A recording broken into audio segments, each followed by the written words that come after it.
This is a closed circle event for the military elite Carly. It's not a family BBQ.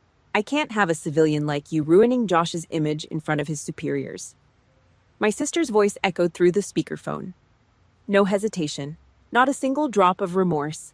She just banned me from her husband's promotion ceremony because I wasn't high class enough. She forgot one thing. The phone she used to insult me was paid for by my credit card. The house she sat in was backed by my perfect credit score. For 14 years, I funneled every dime of my hazard pay from underground bunkers in the Middle East to fund her royal lifestyle. But her fatal mistake that day, she actually believed I was just some lowly civilian. She had no idea that the superiors her husband was desperately trying to impress were the exact officers working directly under my command. But before I tell you exactly how I shattered that fake elite facade right on the Navy's stage of honor, hit that like button and subscribe to the channel.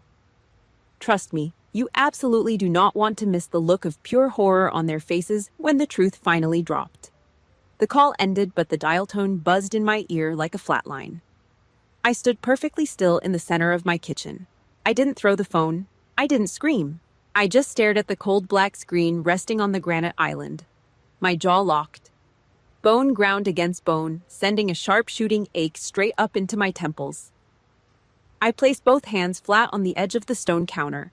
I leaned my weight forward, pressing down hard. I pressed until my knuckles went dead white, the blood abandoning the skin, just like the warmth completely abandoned my chest. 14 years. That was how long I'd been writing the checks. I looked down at the mug of black coffee sitting near my hand. A thin film of oil floated on the surface. It was ice cold, stale, and bitter. I picked it up and took a slow sip. It tasted like ash, but I swallowed it anyway. I needed the bitter reality check. Alexa's voice still echoed in the empty room. It's not a family BBQ. I can't have a civilian like you ruining Josh's image. She said it with the casual, irritating flick of a hand as if swatting away a fly. No hesitation, no guilt. I had spent my entire adult life acting as the financial sandbag for her endless mistakes, and she just kicked me out the door because my faded jeans didn't match the velvet ropes of her husband's promotion gala.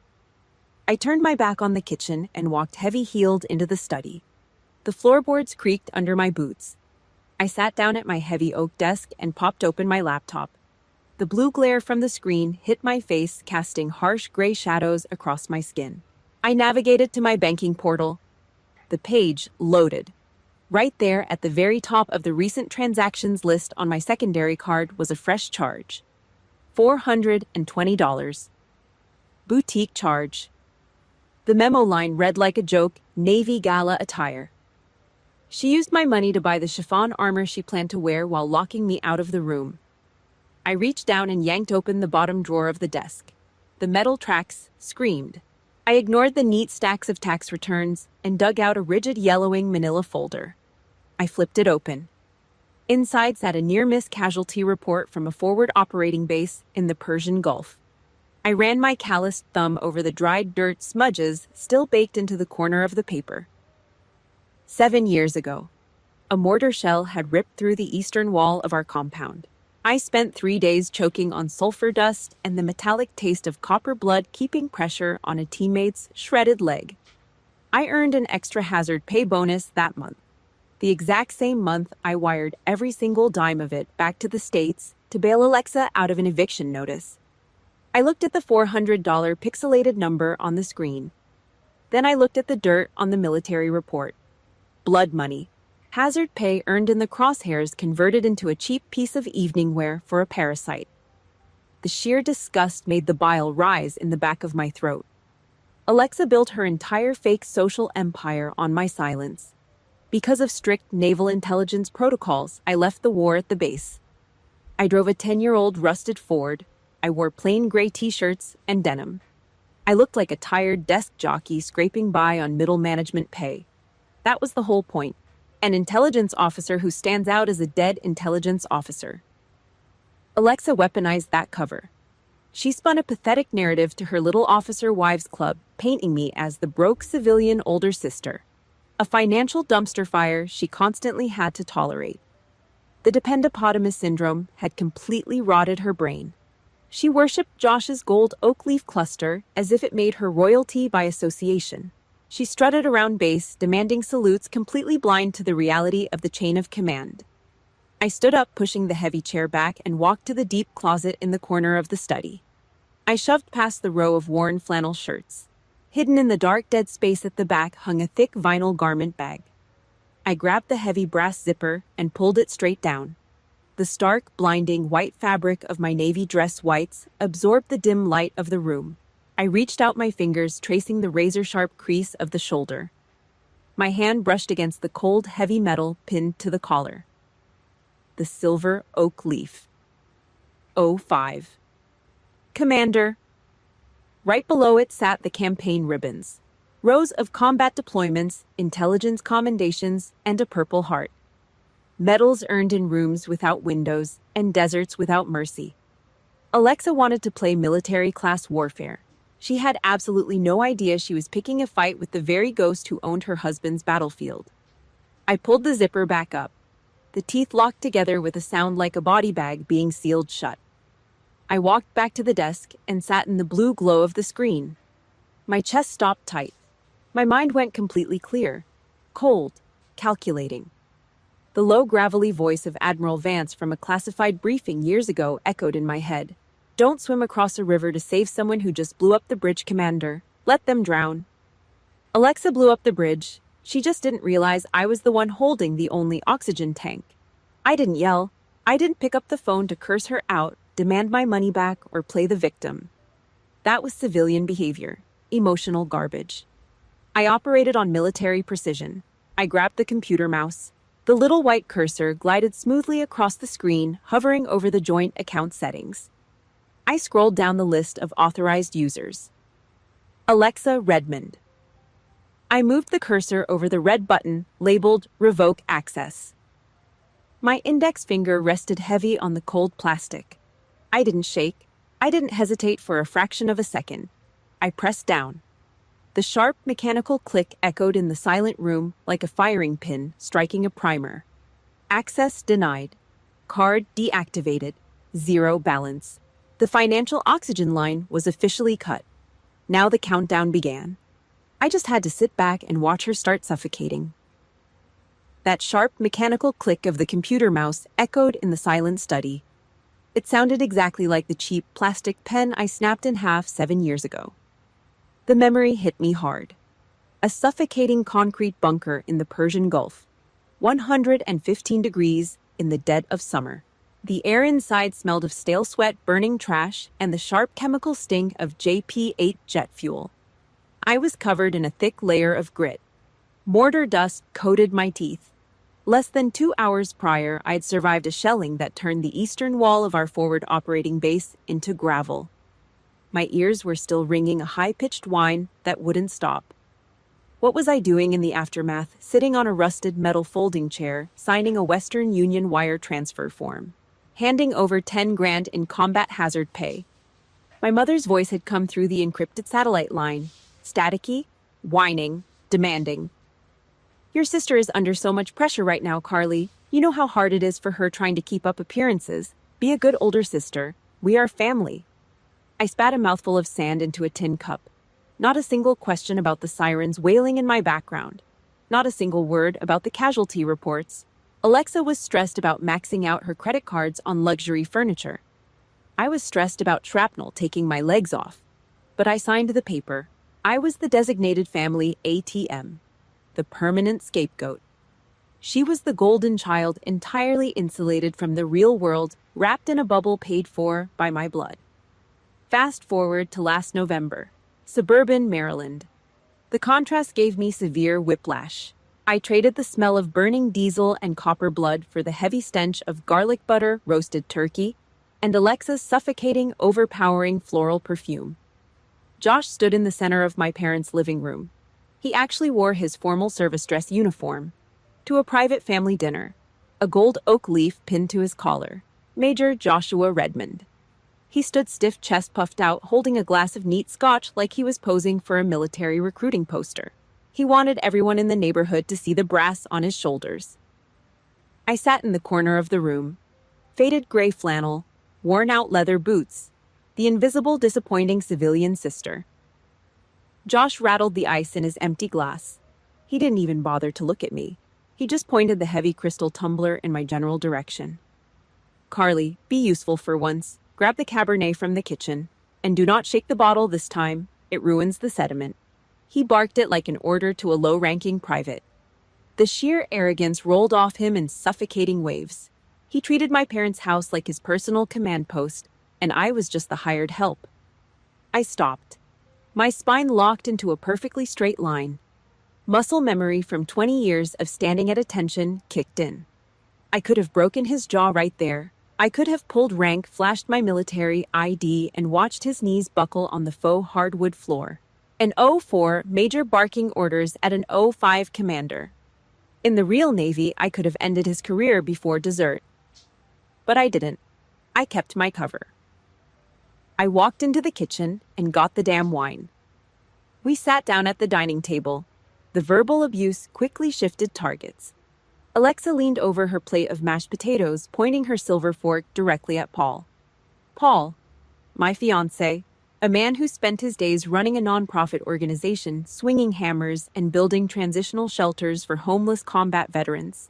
A man with more quiet dignity in his dirt-stained fingernails than Josh had in his entire puffed-up chest. I just don't get it, Paul, Alexa sneered, taking a heavy gulp of the wine I just poured for her. There is zero money in charity, no prestige at all. You are basically a glorified social worker. Look at Josh. Only military officers actually command respect in the real world. Josh smirked, adjusting his crisp cuffs. My parents nodded along in silent agreement, chewing their food, completely enabling the disrespect. My blood turned to battery acid. The muscles in my neck tightened like steel cables. I dropped my fork. The heavy metal clanged hard against the porcelain plate. The room went dead silent. I was half a second away from tearing the oak table in half and drowning the both of them in the gravy boat.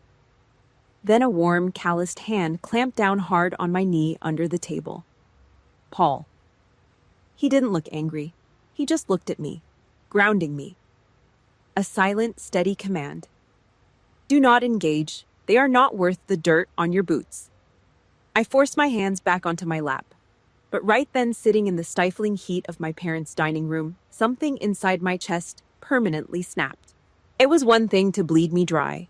It was another thing entirely to disrespect the only man who actually loved me without an invoice attached. The rot of this family was spreading. It was touching my real life. The dependopotamus delusion had gone terminal. Back in the present, the blue light of the laptop washed over my face. The memory faded, leaving behind nothing but cold, hard clarity. My phone sat on the edge of the desk. The screen suddenly lit up. A push notification from the banking app flashed in the dark room. Declined. $215 at Platinum Hair Studio. 10 seconds later. Another notification. Declined. $215 at Platinum Hair Studio. Then a text message from Alexa popped up, frantic and fast. Hey, your card is acting weird. Call the bank ASAP. I'm standing at the register and they are looking at me. I stared at the text. I pictured her standing there in her expensive salon chair, foils still stuck in her hair, panicking as the cashier swiped the plastic over and over again. The fake elite suddenly cut off from her stolen valor and my stolen cash. I picked up the phone. I didn't text back. I pressed my thumb against the power button and held it down until the screen went completely black. I tossed the dead piece of glass into the bottom drawer of the heavy oak desk. I shoved the drawer shut. I stood up, walked over to the heavy wooden door of the study, and grabbed the brass knob. Click. I locked the door from the inside.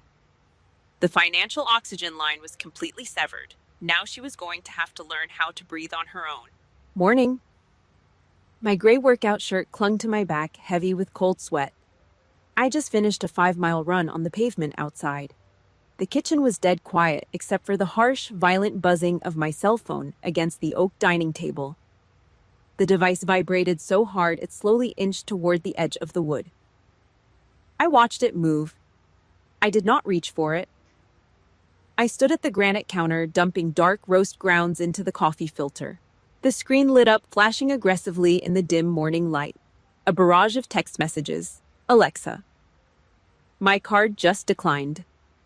Carly, answer the phone right now. I am standing at the register. Everyone is staring at me. Are you doing this on purpose? Unlock the card. I pressed the brew button on the machine. It hissed, spitting boiling water over the dry grounds. The smell of bitter, burnt coffee filled the kitchen, masking the faint scent of my sweat. The phone buzzed again. A missed call alert. She was standing at the Platinum Hair Studio, a place that charged $200 just for a basic trim, demanding my combat pay to save her from minor public humiliation. I poured the thick black liquid into a ceramic mug. I did not add sugar. I did not add cream. I took a slow sip. The liquid burned the roof of my mouth. Good. The pain kept my head clear. It kept me grounded. The buzzing stopped. Exactly 10 seconds of silence passed. Then a different ringtone cut through the heavy air. Mom. They called in the cavalry. Alexa ran crying to our parents because the ATM swallowed her plastic lifeline. I walked over to the table, picked up the phone, and swiped the green icon. I hit the speaker button and set the phone back down on the hardwood. Carly, what on earth is wrong with you?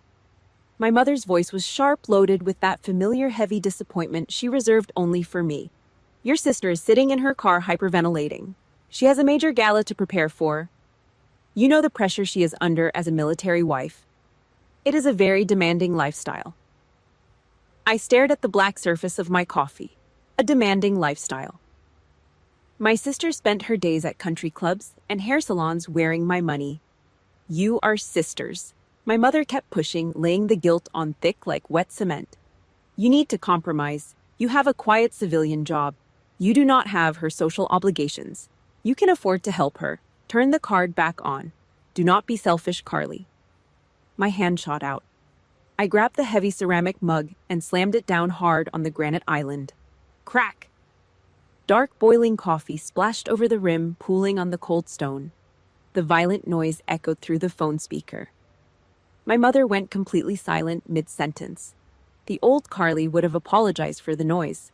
The old Carly would have tried to explain the $400 dress charge, begging for a fair trial. Not today. The tolerance tank was completely empty. I leaned over the counter, my face inches from the microphone at the bottom of the phone. I did not yell. My voice dropped low. Cold, stripped of any human emotion.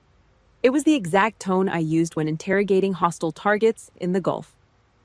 Listen to me very carefully, Mom. I am not her emergency landing pad. I am not her bank. That card is locked. It stays locked permanently. Excuse me?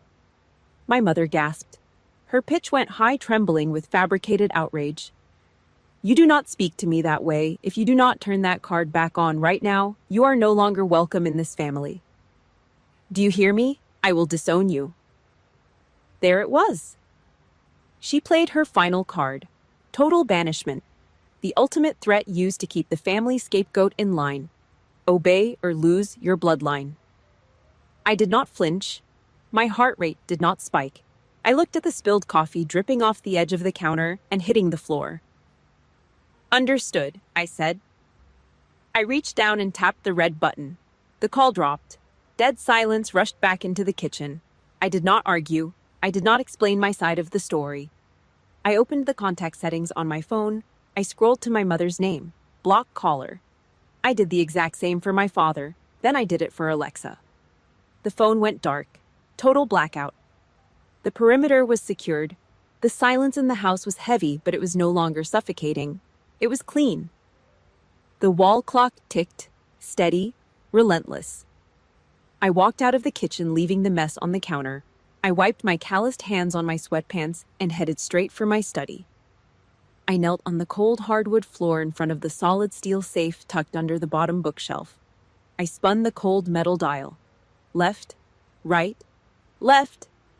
The heavy steel bolts clicked open with a satisfying thud. I reached inside, bypassing the emergency cash envelopes and the spare passports. I pulled out a thick black leather binder.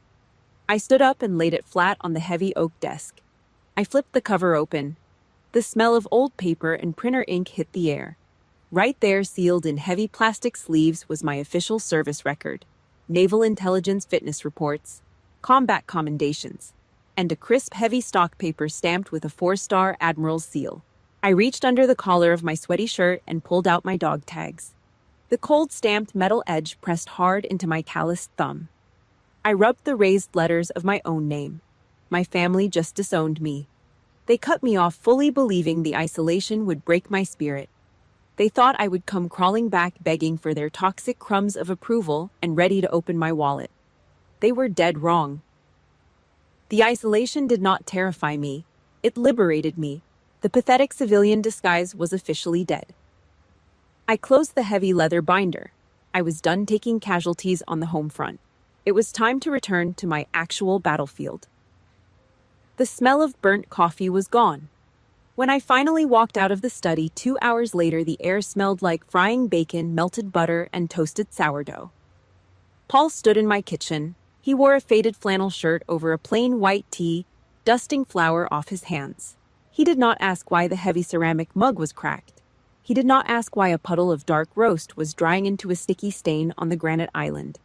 He just took a damp rag, wiped it down in silence, and set a hot plate of eggs and hash browns in front of me. I sat on the bar stool. I looked at the food. Then I looked at his hands, rough, calloused, covered in tiny scars from swinging a framing hammer for his non-profit builds. Those hands built actual shelters for homeless vets, while my sister's perfectly manicured fingers just swiped my credit card for a blowout. I rested my elbows on the clean counter. I leaned forward and let my forehead drop against his shoulder. A rare, unguarded moment. The cold iron shield I carried all morning finally cracked just a little. Paul did not coddle me. He did not offer empty platitudes about family always being family. He just placed his heavy hand on the back of my neck, grounding me. "They do not deserve your loyalty. Carly," he said. His voice was low, steady. He was right. Blood did not make you family. It just made you related. I ate the food in silence. The knot in my stomach slowly untangled. I had a chosen family right here, and I had another one waiting for me at the base. Monday morning. The Maryland air was sharp and cold. I drove my beat-up Ford truck down the long stretch of asphalt toward the naval station. The closer I got to the waterfront, the heavier the military presence became. The deep, mechanical blast of a ship's horn echoed off the gray water. I pulled up to the security checkpoint. The young sentry stepped out of the guard shack. He wore a crisp camouflage uniform and M4 rifle slung tight across his chest. He took my military ID. His eyes scanned the plastic card, then flicked down to the silver oak leaf cluster on my collar. His posture changed instantly. The casual gate-check demeanor vanished. He snapped to attention, his spine locking rigid. He brought his right hand up in a razor-sharp salute, the edge of his hand hitting the brim of his cover with a faint snap. "Good morning, Commander." I returned the salute. Crisp, exact. "Morning, Petty Officer." He handed the ID back and waved me through. I rolled the window up.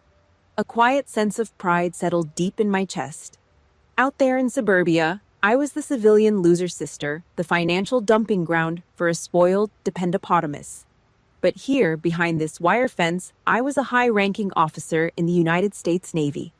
Here my sacrifices were measured in brass and operational authority, not in how much I contributed to Alexa's country club dues. I parked the truck and walked straight to the secure wing. The air inside the intelligence building was climate-controlled, dry, and smelled faintly of ozone from the server rooms. I checked in with the front desk and walked down the polished corridor to a set of heavy mahogany doors. 4 silver stars gleamed on the nameplate. Admiral Thomas Vance. I knocked twice. Firm. "Enter." I stepped inside and snapped to attention. Vance sat behind a massive desk. He was a combat veteran from a different era. His face weathered like old leather, his eyes sharp and unforgiving. He waved a hand, signaling me to drop the formality. "Have a seat, Carly," he said, pushing a thick classified folder across the polished wood. "I reviewed your threat assessment on the Gulf sector. The analysis is flawless. We are shifting patrol routes based on your read." "Thank you, sir." He leaned back in his leather chair. The springs groaned softly. He looked at me. not just at the uniform, but at me. Vance had commanded my unit during my second tour. He was the one who authorized my hazard pay when the mortar hit our bunker. He knew exactly what it cost me to earn those ribbons on my chest. "You look tense, Commander," he said, his voice losing the sharp edge of an admiral and taking on the heavy timbre of a father figure. "More than usual, and I know the difference between operational stress and civilian garbage." I looked at the oak desk. I did not want to drag family drama into a 4-star office. But Vance was not just brass. He was a mentor. I kept it strictly tactical, short, and brutal. "I cut my sister's financial supply line yesterday, sir. She banned me from her husband's promotion ceremony this weekend because I am not military elite enough for their image." Vance stopped. He did not offer pity. Pity was for civilians. He reached down into the bottom drawer of his desk. He pulled out a wooden humidor, flipped the latch, and extracted a thick, dark cigar. He rolled it slowly between his thumb and index finger, his eyes locking onto mine. A slow, razor-sharp smile spread across his weathered face.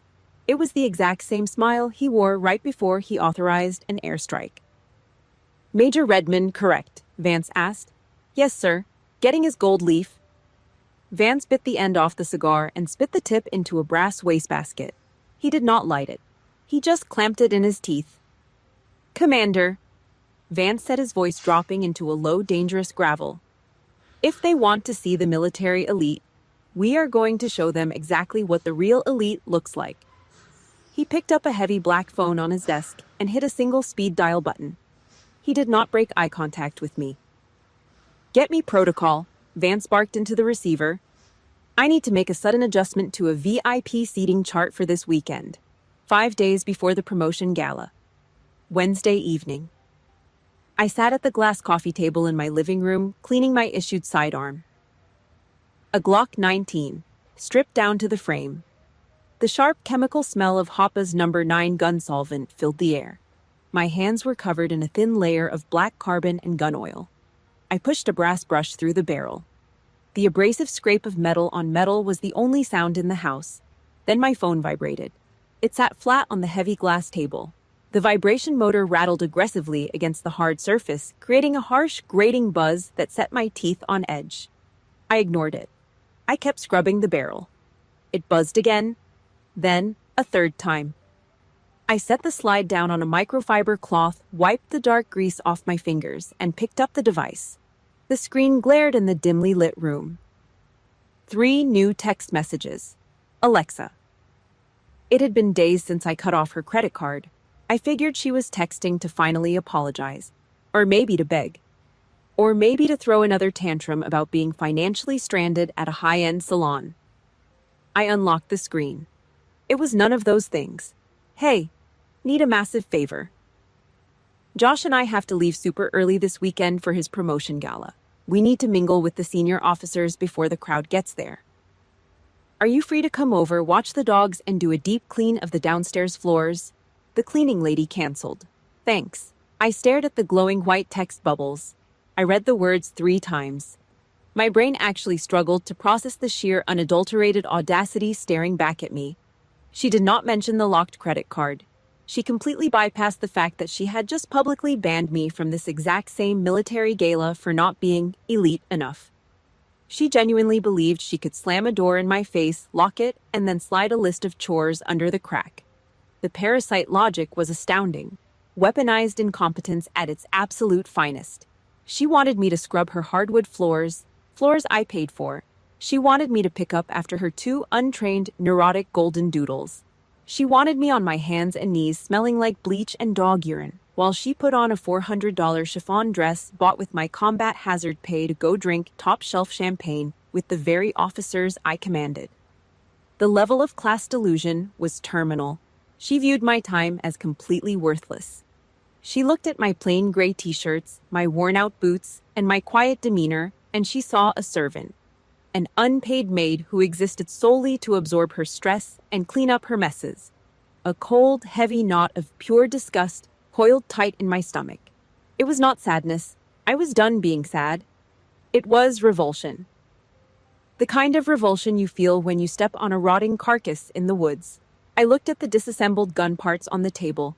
In my world, actions had immediate, brutal consequences. In Alexa's world, she dropped a bomb and expected everyone else to sweep up the shrapnel.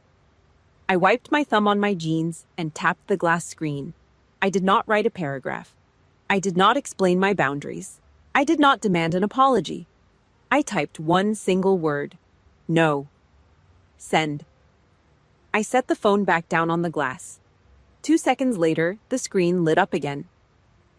The 3 little typing indicator dots danced frantically. She was firing back.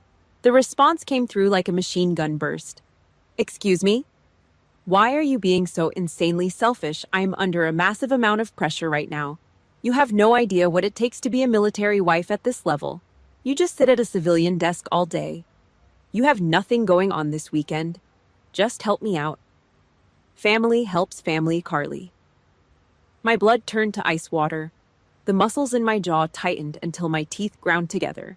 Military wife at this level. She wore Josh's gold oak leaf like it was her own personal crown. She suffered 0 deployments. She spent 0 nights sleeping in a Kevlar vest on a concrete floor. She just swiped a plastic card and demanded salutes at the base exchange. I did not text back. Texting was a coward's game. It left room for interpretation. It left room for debate. I tapped her contact name and hit the call icon. I brought the phone to my ear. It rang exactly half a time before she snatched it up. Finally, Alexa snapped, her voice dripping with irritation. Listen, I do not have time to argue with you about this. The dogs need to be fed at 6, and you need to use the specific wood cleaner under the sink. Shut your mouth. I did not yell. My voice dropped a full octave. It was a low, guttural rasp. The exact same command voice I used in the interrogation rooms in Fallujah. Dead. Cold. Stripped of all empathy. Alexa stopped speaking instantly. The sheer drop in temperature through the receiver paralyzed her. Listen to me very carefully. I said, spacing every single word out with absolute precision. I am not your maid. I am not your dog walker. I am not your bank account. Carly, what is your problem? I am talking. I cut her off, my voice slicing through her pathetic defense like a combat knife. You wanted to play elite society. You wanted to lock me out. Congratulations. The door is locked. From this exact second forward, you are on your own. Do not ever ask me for anything again. You are dead to me. I pulled the phone away from my ear. I did not wait for her to gasp. I did not wait for her to cry. I pressed the red button. The call ended. I went into the settings. Block this caller. Confirm.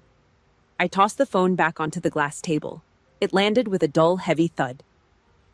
The silence in the living room returned absolute and unbroken. The financial line was cut. The communication line was cut. I picked up the heavy metal slide of my Glock and began to reassemble the weapon. Every piece snapped perfectly into place. She wanted to see the elite. She was going to get exactly what she asked for. If you have ever been used for your kindness by your own family, only to be thrown away the second you stopped being useful, hit that like button to show me I am not alone. Do not hesitate to share your own story of setting boundaries in the comments section below.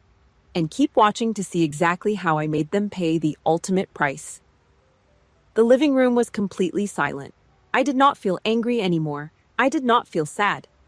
The heavy, suffocating weight I had carried in my chest for 14 years was just gone, replaced by a cold, hollow clarity. I walked into the kitchen and opened the junk drawer. I pulled out a heavy pair of steel utility shears. I went back to my desk, grabbed the backup physical copy of the joint credit card, and clamped the cold steel over the magnetic strip. Snap. The thick plastic cracked in half. I cut it again and again. Tiny pieces of worthless plastic rained down into the wastebasket. It sounded like gravel hitting the bottom of an empty tin can. I grabbed a heavy-duty black trash bag from under the sink. I walked through my house, hunting down every single trace of her. The framed photo on the hallway table. A forced smile at some country club brunch I paid for. I shoved it into the bag. The glass clunked against the plastic shards. A spare dog leash she left behind when she demanded I watch her mutts last Thanksgiving. In the bag, the oversized wool sweater she borrowed and ruined with a red wine stain. In the bag. I tied the black plastic shut with a tight, brutal knot. I hauled it out the back door. The cold night air bit at my face. I tossed the heavy bag into the aluminum garbage can. The metal lid slammed down like a judge's gavel. The psychological purge was complete. I was finally clean. I walked back inside, wiped the dust off my hands on my jeans, and headed straight into the study. I sat down at the heavy oak desk. Next to my personal laptop sat a much thicker armored Panasonic Toughbook, government issue. Hardwired into the Secure Internet Protocol Router Network, SIPRNet. I cracked the heavy lid open. The heavy hinges whined. I pulled my military ID from my wallet. The common access card. I slid it into the smart reader on the side of the machine. The laptop hummed to life, the cooling fan spinning up with a low mechanical growl. Suddenly, a sharp, piercing beep cut through the quiet room. It was not the frantic, annoying vibration of a civilian cell phone. It was the crisp, coded alert of the Navy Intelligence Network. High priority, incoming traffic.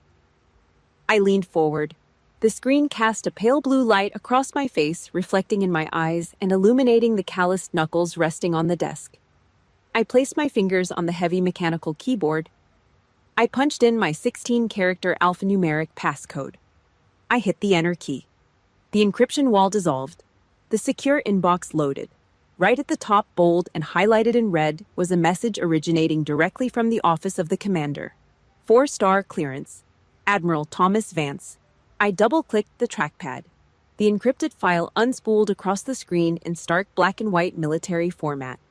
Subject Vive, IP invitation, promotion ceremony, Major Joshua Redmond. I stared at the block letters. A slow, icy chill ran down the back of my neck. Admiral Vance did not just make a phone call to protocol to get me a folding chair in the back of the auditorium. He orchestrated a tactical strike. I scrolled down the screen, reading the official orders. This was not a standard +1 civilian pass. This was a direct formal summons from the absolute top of the chain of command. The digital envelope contained a detailed PDF attachment. I clicked it. A highly classified seating chart for the main naval auditorium popped up on the screen. The layout was meticulous, dictated by strict military protocol. The back rows were packed with junior officers, enlisted men, and civilian guests. The middle rows held the field-grade brass. But the front row, the absolute front row center stage, that was the VIP section, reserved strictly for the military elite. The admirals, the base commanders, the absolute top tier of the food chain. The exact place Alexa explicitly told me I was too low class to sit. I zoomed in on the PDF. Seat 1A, dead center, right in the direct line of sight of the podium where Josh would stand to receive his gold oak leaf. The name printed on the digital placard was bolded. Commander Carly White. 05. I sat back in the heavy wooden chair. The leather creaked. I looked at the name again. My sister wanted to play military-class warfare. She wanted to gatekeep the elite. She built an entire fake kingdom around her husband's rank, treating everyone below an 04 like dirt on the bottom of her expensive shoes. She actually believed she held the absolute power because her husband wore a uniform. She had absolutely no idea how the real military food chain worked. In this world, an 04 major answers to an 05 commander. Period. No debate, no exceptions. Josh was not the king of the castle. He was just another subordinate in my chain of command.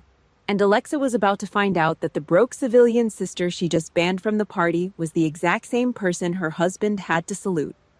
A slow, dark smirk pulled at the corner of my mouth, the kind of smile that promised absolute ruin. I moved my hand back to the mouse.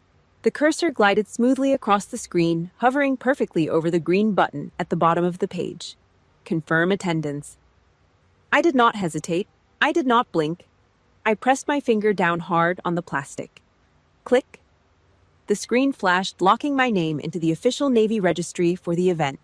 The confirmation receipt popped up on the screen in stark green letters. The trap was set. The war was officially on. Saturday morning. The sky was a hard, cloudless blue. The house was completely silent. I stood in the center of the laundry room. The heavy iron hissed. Hot steam shot into the air, smelling of scorched cotton and starch. I pressed the hot metal down onto the stark white fabric of my navy dress whites. I drove my weight into the handle. The crease in the trouser leg had to be sharp enough to cut glass. That was the standard. My hands looked out of place against the pure white cloth. My knuckles were thick. The skin on my palms was rough, covered in tiny faded scars from pulling jagged shrapnel out of tactical gear. Alexa had soft hands, salon hands, hands that only knew how to swipe a credit card and hold a champagne flute. I ran my thumb down the razor-sharp fold of the uniform shirt. Everything had to be absolute perfection. No loose threads, no wrinkles, no room for error. This was not just a piece of clothing. It was armor. I carried the pressed uniform into the bedroom and put it on. The fabric was stiff. It held my spine in a rigid, unforgiving line. I stood in front of the full-length mirror. I did not recognize the woman staring back at me. She was not the tired civilian sister in the faded flannel shirt. She was not the quiet, invisible bank account. I opened a small velvet-lined wooden box on my dresser. Inside sat the heavy brass and silver hardware. I picked up the silver oak leaves. O5. Commander. I pushed the sharp pins through the thick fabric on my shoulder boards. The metal-backed clasps snapped into place with a hard, dull click. Then the campaign ribbons. I lifted the heavy metal rack of colored bars. I aligned them perfectly over my left breast pocket right above my heart. I pushed the pins through. The metal clinked. A cold, sharp sound. I looked at the colored stripes. The purple one. The bronze stars.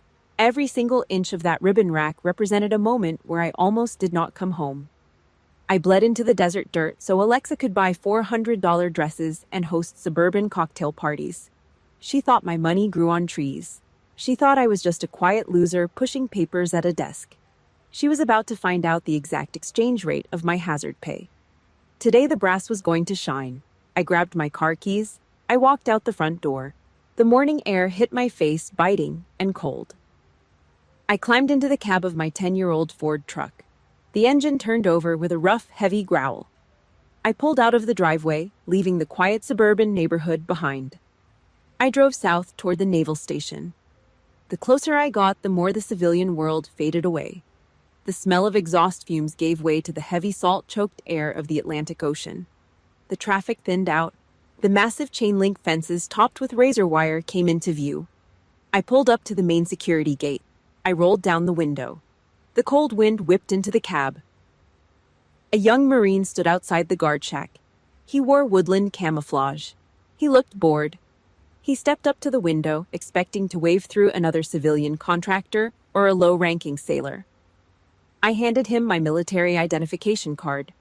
The Marine looked at the plastic card. His eyes tracked down to the silver oak leaf shining on my collar. His bored expression vanished in a fraction of a second.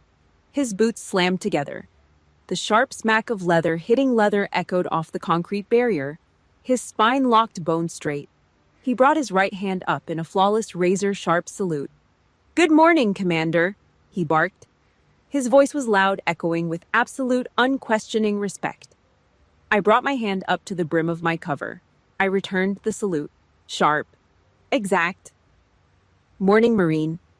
He handed the card back and stepped back, waving me through the heavy steel gates.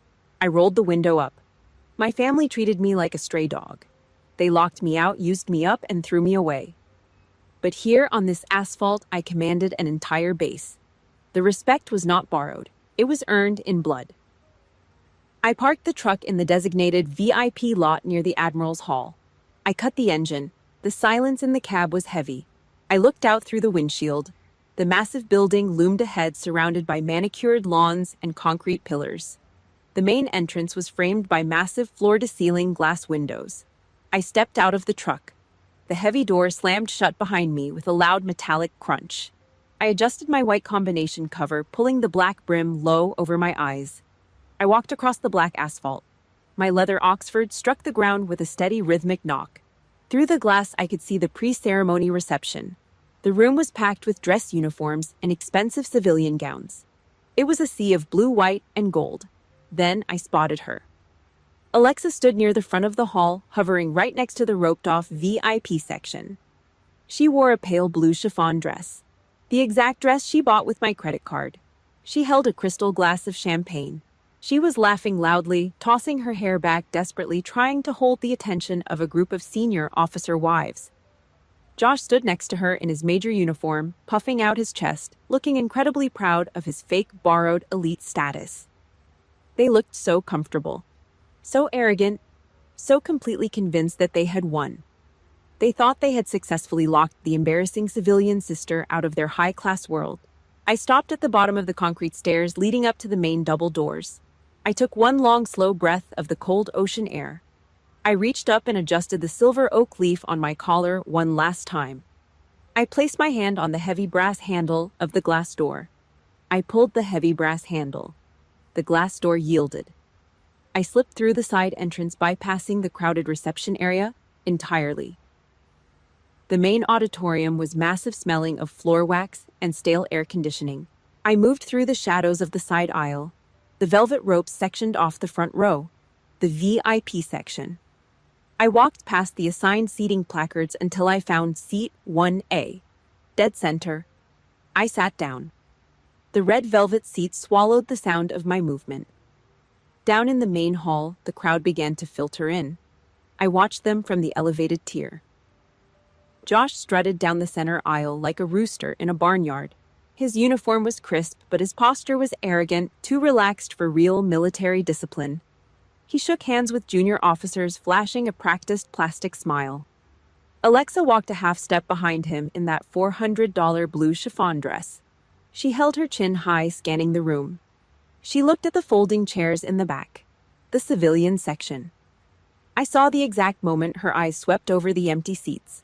A smug, satisfied smirk spread across her face. She leaned over and whispered something to Josh. He nodded, looking equally relieved. They honestly believed they had won. They thought the embarrassing broke older sister was sitting at home, probably crying in her faded gray sweatpants, completely locked out of their high-class society. The lights dimmed. The low hum of 100 conversations died out. The heavy red curtains on the main stage pulled back. A sharp blast of microphone feedback echoed through the PA system, making a few people wince. Admiral Thomas Vance stepped up to the wooden podium. 4 silver stars gleamed on his collar in the harsh stage lights. The entire auditorium snapped to attention. Hundreds of boots hit the floor simultaneously. "Seats!" Vance barked into the microphone. The crowd sat in unison. Josh sat in the front row of the honoree section, directly below the stage, his chest puffed out, waiting for his moment of glory. Vance did not look at his prepared notes. He gripped the edges of the wooden podium with both hands and looked out over the crowd. "We are here today to recognize the promotion of several officers." Vance's voice boomed through the speakers, deep and gravelly. "But before we proceed with the pinning ceremony, I need to acknowledge a specific presence in this room." A ripple of confusion ran through the crowd. This was a massive break in standard protocol. Josh frowned slightly, leaning forward in his seat. "We have a special guest today." Vance continued, his eyes scanning the room before locking dead onto the VIP section. "An outstanding officer from Naval Intelligence, a warfighter whose tactical assessments have kept my Marines alive in the sandbox more times than I can count."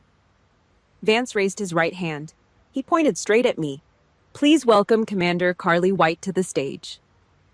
The silence that hit the room was absolute. It was a suffocating dead vacuum. No one moved. No one breathed. Down in the honoree section, Alexa physically jolted in her seat. Her head snapped around her eyes, tracking the direction of the Admiral's hand. She looked up at the elevated VIP tier, our eyes locked. The smug smirk melted off her face in a fraction of a second, replaced by a mask of pure, unadulterated horror. Her jaw went slack. The color completely drained from her skin, leaving her looking sick and hollow. I stood up. The junior officers sitting in the rows next to me scrambled out of the way, practically falling over themselves to clear a path. I stepped out into the center aisle. The bright spotlight hit my navy dress whites. The fabric blazed under the halogen beam. The heavy rack of campaign ribbons flashed on my chest. The silver oak leaves on my collar caught the light, gleaming like polished knives. I did not rush. I walked down the center aisle with the slow, measured pace of an executioner. My leather Oxfords struck the hardwood floor. Clack, clack, clack. The sound echoed off the high ceiling like gunshots. Every single head in the room turned. Hundreds of pairs of eyes watched the civilian loser walk down the aisle wearing the rank of an O5 commander. I reached the bottom of the stairs and walked onto the stage. I stopped 3 feet from Admiral Vance. I snapped my heels together. I brought my hand up in a perfect razor-sharp salute. Vance returned it. A slow, knowing smile touched the corner of his mouth. I dropped my hand and turned to face the crowd. I looked down at the front row. Josh was practically paralyzed in his seat. His face was the color of wet ash. His eyes were wide, darting from the silver oak leaves on my shoulders to my face and back again. His brain was desperately trying to process the catastrophic reality crashing down on him. The woman he ordered to fetch him wine like a servant at Thanksgiving. The woman his wife treated like an unpaid maid and a personal ATM. The woman they just banned from this room. She was his superior officer. He was an O4 major. I was an O5 commander. In the military hierarchy, I owned him, and he knew it. I could see the absolute terror in his eyes. He knew he had just publicly humiliated the exact person who could end his career with a single phone call. Alexa sat next to him, gripping the armrests of her chair so hard her knuckles were white. Her blue chiffon dress suddenly looked incredibly cheap. The illusion of her elite status was completely shattered, crushed under the weight of actual legitimate power. I stared down at Josh. I did not smile. I did not raise my voice. I leaned toward the edge of the stage, locking my dead cold eyes onto his terrified face. The microphone caught my voice, projecting it clearly through the silent hall. Congratulations, Major. The reception hall smelled of cheap buffet chicken floor wax and bitter black coffee. The energy in the room had completely shifted. Before the ceremony, the crowd buzzed with networking and forced laughter. Now it was a minefield. I stood near the corner of the room by the tall glass windows, holding a thick ceramic mug of black coffee. I did not move to mingle. I did not have to. The brass came to me. Admiral Vance stood to my right, discussing a brief out of the Middle East. 3 other captains formed a loose circle around us. Across the room, the social execution was in full swing. Josh stood near the dessert table. He held a plate of dry cakes, staring blankly at the wall. The junior officers who were kissing his boots an hour ago had completely vanished. The other field-grade officers actively adjusted their paths to avoid walking near him. The military is a small, brutal world. Everyone in that auditorium saw the absolute panic on his face when my name was called. They saw a newly minted major disrespect an O5 commander right there in the VIP section. In their eyes, Josh was not just arrogant, he was radioactively stupid. No one wanted to catch the fallout. Alexa was worse off. She stood 5 feet away from her husband, completely isolated. The gaggle of officer wives she'd been trying so desperately to impress had completely iced her out. She looked down at the floor, her shoulders hunched. The $400 blue chiffon dress suddenly looked like a cheap Halloween costume. She caught my eye across the room. She swallowed hard, took a shaky breath, and started walking toward me. Her steps were unsteady. She looked like a stray dog expecting to be kicked. I turned away before she could reach me. I set my half-empty coffee mug on a passing waiter's tray, gave Vance a short nod, and walked out the side door toward the VIP parking structure. The concrete parking garage was dark and freezing. The wind whipped off the Atlantic, howling through the open gray pillars. It smelled of motor oil and cold asphalt. I pulled my keys out of my pocket. "Carly, wait." The voice echoed sharply off the concrete walls. I stopped. I did not turn around. I heard the frantic clicking of her expensive heels hitting the pavement running up behind me. "Carly, please." Alexa grabbed my left forearm. Her fingers dug into the heavy white fabric of my uniform. I looked down at her hand. Then I looked at her face. Her makeup was smeared. Tears cut tracks through the heavy foundation on her cheeks. She was breathing hard, panicked. I jerked my arm back, hard. The sudden movement broke her grip. I stepped away like she had handed me a piece of rotting garbage. "Do not touch this uniform," I said. My voice was completely flat, dead. She flinched. The tears started flowing faster. The classic narcissistic defense mechanism. Play the victim when cornered. "Why did you do this to me?" she cried, her voice cracking. Why did you lie? You let me make a complete fool out of myself in front of Josh's command. You purposefully humiliated me. I stared at her. The sheer delusion was almost clinical. She just watched her husband's career implode because of her own arrogance, and she was still trying to twist the knife into me. I never lied, I said. I never hid my rank. You just never bothered to ask. For 14 years, you never asked what I did in the Gulf. You never asked how I earned the money I sent you. You were too busy trying to figure out if my faded jeans made you look bad in front of your fake friends. I am sorry, she sobbed, throwing her hands up. Okay, I am sorry I was stressed. You know the pressure I am under, but you cannot cut me off like this. The credit card, Carly. Josh's new salary does not kick in for months. We have car payments. We have the mortgage. You cannot just leave us with nothing. We are family. She dropped to her knees right there on the cold, oil-stained concrete. The blue chiffon dress soaked up the dirty puddle of water on the floor. She grabbed the crease of my white uniform trousers. Please, she begged, looking up at me, her face contorted in a pathetic, ugly mess. Just turn the card back on. I will fix this. I will tell Mom and Dad you were right. Just do not cut me off. She was not crying for me. She was crying for the bank account. I looked down at her. I did not feel an ounce of pity. I did not feel anger. I felt absolutely nothing. The blood tie was completely dead. You banned me from your elite circle, I said, my voice cutting through the freezing wind like a razor blade. Now I am permanently banning you from my life. I pulled my leg back, tearing my uniform away from her grasp. I turned around and hit the unlock button on my key fob. The old Ford truck chirped. My phone vibrated violently in my pocket. I pulled it out. The screen flashed with an incoming call from my father, then a text from my mother. Carly, answer the phone right now. What did you do to your sister? I did not swipe ignore. I held down the power button until the screen went completely black. I opened the heavy metal door of the truck and climbed in. I slammed it shut, cutting off the sound of her crying. I turned the ignition. The engine roared to life, loud and raw. I put the truck in drive and hit the gas pedal. I did not look back out the side window. I just watched the rearview mirror. The image of Alexa sitting in the dirty water, clutching her cheap dress on the cold concrete floor, got smaller and smaller. The red taillights washed over her pathetic figure for a few seconds. Then I turned the corner of the concrete pillar, and she disappeared into the dark. 1 year later. The Maryland summer sun hit the wooden deck of the lake house, baking the timber until it smelled like warm pine. My phone vibrated against the wrought iron patio table. The sudden buzzing shattered the quiet morning. I looked down at the glowing screen. One new iMessage. Alexa. It was my birthday.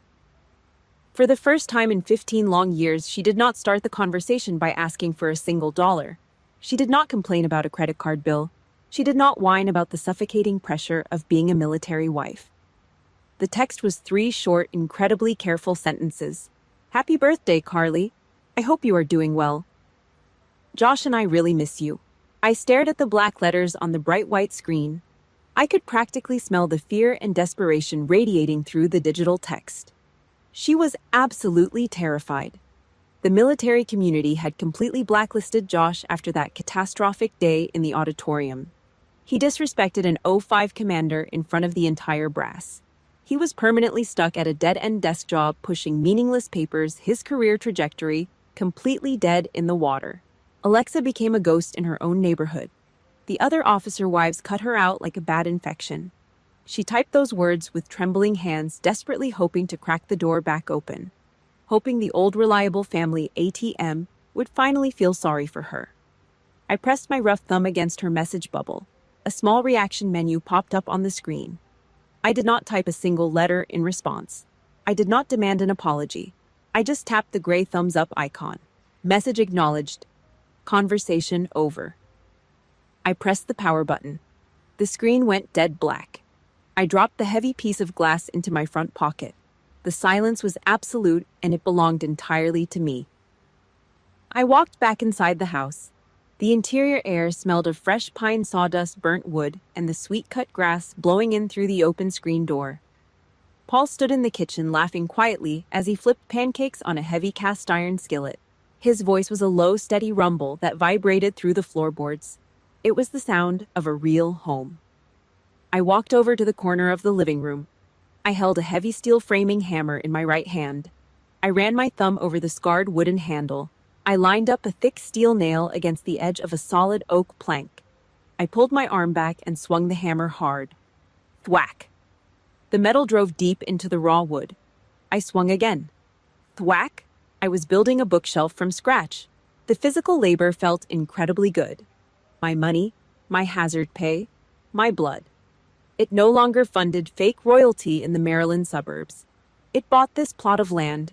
It bought these heavy oak planks.